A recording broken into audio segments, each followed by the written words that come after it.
Well, it's been in early access on the Epic Game Store for quite some time now. One of the biggest questions surrounding Sims 2 has been when is it coming to Steam? And now we finally have an answer for this. It is coming to Steam this summer.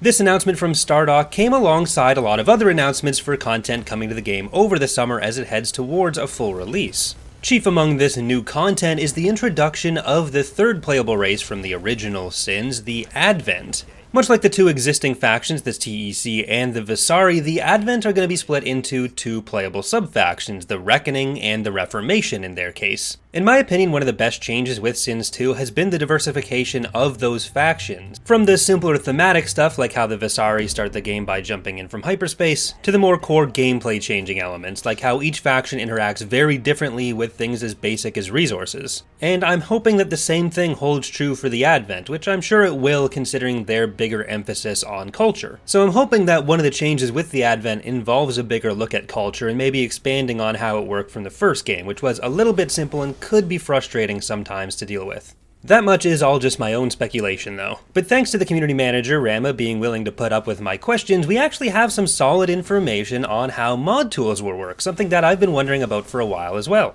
The actual entity files in Sins are usually pretty easy to work with, but what I was wondering most is how getting a mesh into the game will work. Because for Sins 1, that involves using a program that is absolutely awful to use on modern computers, and while there have been attempts, including one of our own, to work on a Blender plugin, something that is a bit more available to people, that really hasn't had all that much success yet. But with Sins 2, everything starts with getting a mesh into a very available model format, GLTF, something that most modeling programs, including Blender, have native access to export into. From there, conversion of the mesh into a format that Sins can read, and then the rigging of the mesh with all the data information that Sins 2 needs is handled by a separate editor created for Sins 2. Without getting too into the weeds on this, the core takeaway should be that Sins 2 modding will be very accessible for people. No matter what program you use to model or create textures in, including free ones like Blender, it shouldn't be quite the same hassle that properly getting in Sins 1 models has become over the years as the programs get older. So once again, thanks to Stardock for that information. It's really exciting to have Sins finally coming to Steam.